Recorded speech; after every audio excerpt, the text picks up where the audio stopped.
We've been talking a lot lately. Some of you have been listening to us. It will be new for some of you here today. That you have, as a source energy being, established a vibrational point of attraction that is pure and powerful, and we are calling it the core that is you, your core grid, so to speak. It's the basis of that which is you. We want you to be aware that the fullness of who you are is lurking nearby, and that you could, with far less effort than it takes you to learn a computer program, you could tune in. You could tune in to the fullness of who you are, and you could benefit by the leverage that flows through you. But it's not just that you benefit, it's that everyone who comes to know you benefits. Because when your light shines, it's not only you who has fun. Everyone in the vibrational vicinity of you does too. We are eager to talk with you about anything that is important to you. There is nothing that is off limits here. There is an order of the way things will unfold. It's a logical, sequential, I will understand it better if it flows in this way order.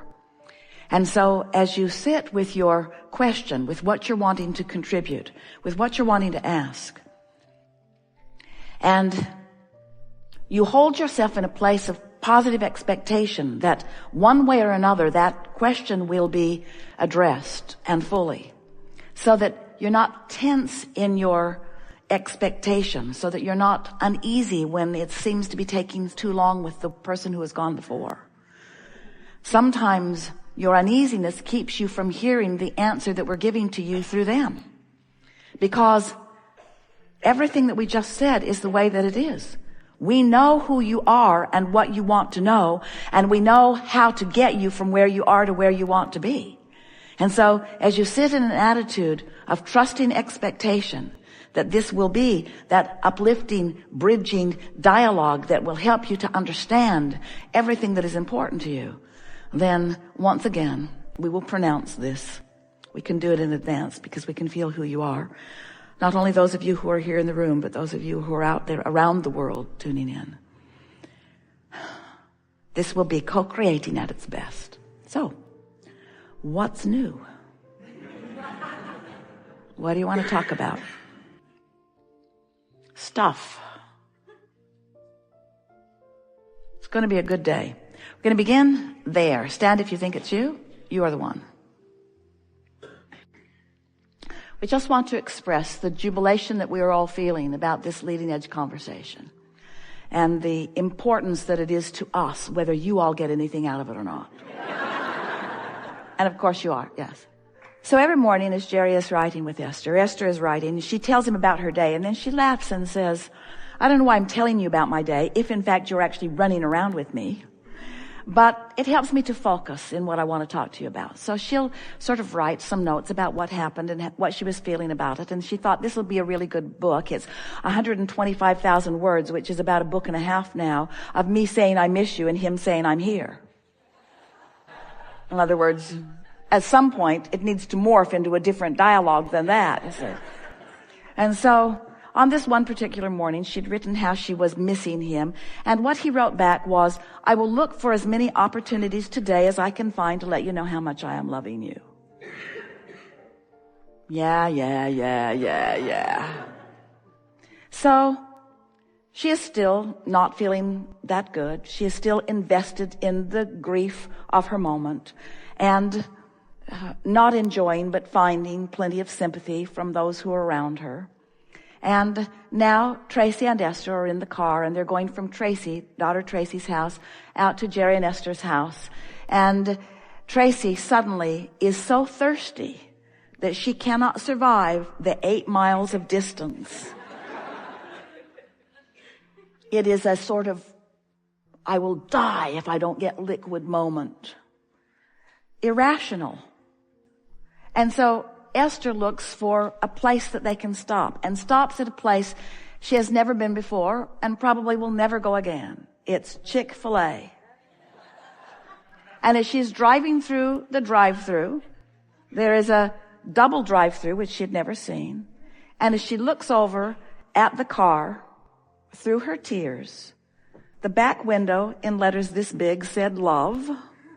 and the front window said, you. Now, Jerry didn't actually shoe polish that window, but he knew where it was, and he knew where Esther was, and he knew the influence that he could offer, and he offered a powerful thought from his vortex grid, which is powerful, and his power of influence is mighty, and circumstances and events and all cooperative components fell into place, and Esther got the message and knew it was from him. They got their drinks. They drove 8 miles. They pulled in the gate, and then in the other gate, and then in the garage. And as they're getting out of the garage, Esther notices a box that has just been delivered. Just came by Federal Express. She opens it, and there are 8 gigantic cups that say, Big Love. Now the cups were in motion. Her friend had already sent them. But the orchestration of the timing, you have to understand, the orchestration of the timing is about the interfacing. You have more non-physical energies of those you have loved, of those of you have known, of those who are your relatives, of those who are of your ancestors, of those who are aware of you, this non-physical energy all coming forward into your now, all coming forward into your now. The continuum of love, the cycle of life.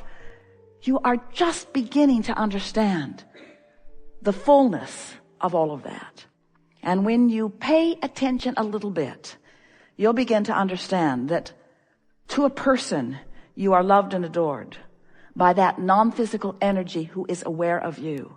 And if you will stop applying your varied and bogus version of grief and unworthiness and hatred and any of those emotions that you've picked up along your physical trail from your attention to unwanted things, you will allow yourself that what often feels too subtle for those like you and Esther, but eventually becomes the richness and the fullness of this non-physical energy that is juncturing with you in your now, in your now, in your now, in your now, in your now, in your now, in your now, in your now.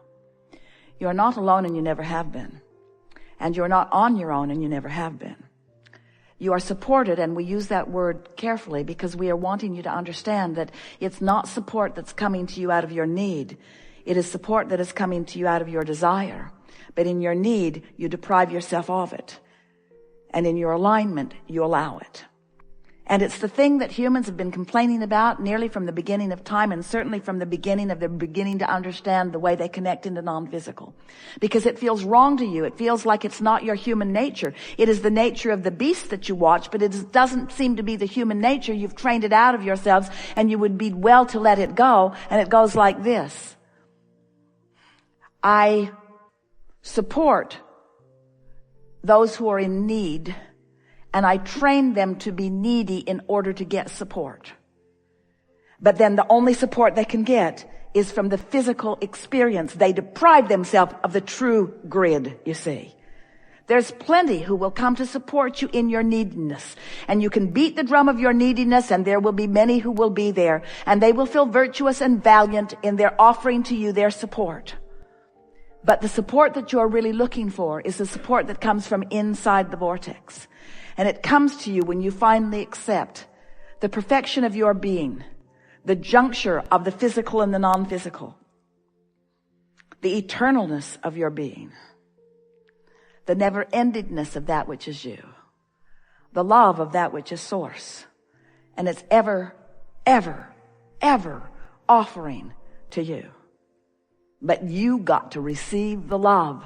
You got to let it in. You've got to find a way of being a vibrational match to it. And for many of you, you're probably going to hurt really bad until you can't stand to hurt before you do that. But you don't need to let it get to that point. You can let it in anytime you decide to. You just got to find the willingness to do that. We've enjoyed this interaction immensely. We're wanting to leave it in this place of understanding. We want you to feel the fullness of that which you are, and the fullness of that which you are and provide for us. We want you to know that life is supposed to feel good for you. One day Esther was reaching for Jerry and trying to figure out where he is. And she said to him, I want to know what it's like for you. What are you thinking and what are you doing and where are you? And as long as she was trying to find him out there in some place she does not understand, she couldn't find him. That's what made her feel grief. She couldn't find him because he's somewhere that she doesn't understand, doing stuff she doesn't know, or at least she thought. And then we helped her to understand, and so did he. After a while of looking someplace where he is not, when she realized that he's not out there doing other things, he's in here doing these things. That this really is the leading edge where the interest of non-physical is. Do you follow that? The interest of non-physical is right here with you on your leading edge. And when Esther looked for him here, she found him. There will never be an energy more interested in what is going on here than Jerry. Feel him. Esther has a friend who sees energy. Esther can feel it. Esther can hear it. This friend sees it. And she describes Jerry as being here with Esther. Sometimes he absorbs right into her. Esther feels that when it happens. She describes him as moving back and forth between Mark and Esther. Mark senses him. Sometimes he comes so fully on the stage, Mark looks, he thinks one of you is running up on the stage. Subtle. Non-physical is subtle. You have to train yourself to the subtleness of the energy. But it is our promise to you that when you train yourself to the subtlety of vibration and you translate it consciously through your understanding of emotion, you will then and only then be the whole being that you came here to be, you see. Otherwise, you're out here on this raw and ragged edge, depriving yourself of the fullness of who you are and looking for manifestations to buoy you up, and it is backwards. We've enjoyed this interaction immensely. And we want you to know that there is great love and appreciation here for that which is you. And we want you to know that that which is you and that which is us is not different. We started to say we will leave you, but then that is never true. We want you to know that we see you in the fullness of that which is you. From our perspective, that is within the vortex. And that when you reach for the feeling of that which is us, you must join us in the vibrational frequency of your vortex. And when you do, you've established that grid that will fill in with the evidence that you are seeking.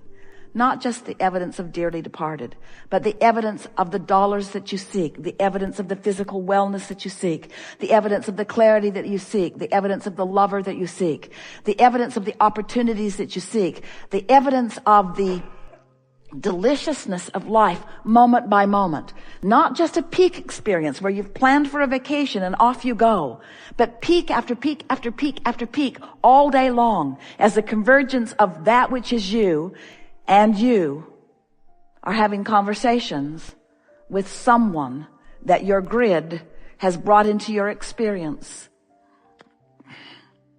to revel in the deliciousness of co-creation. It is co-creating at its best. The fairies of the universe converging with you toward what end?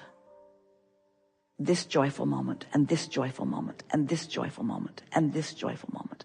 And this one, and this one, and this one, and this one, and this one, and this one, and this one. There is great love here for you. And as always, we remain in the vortex.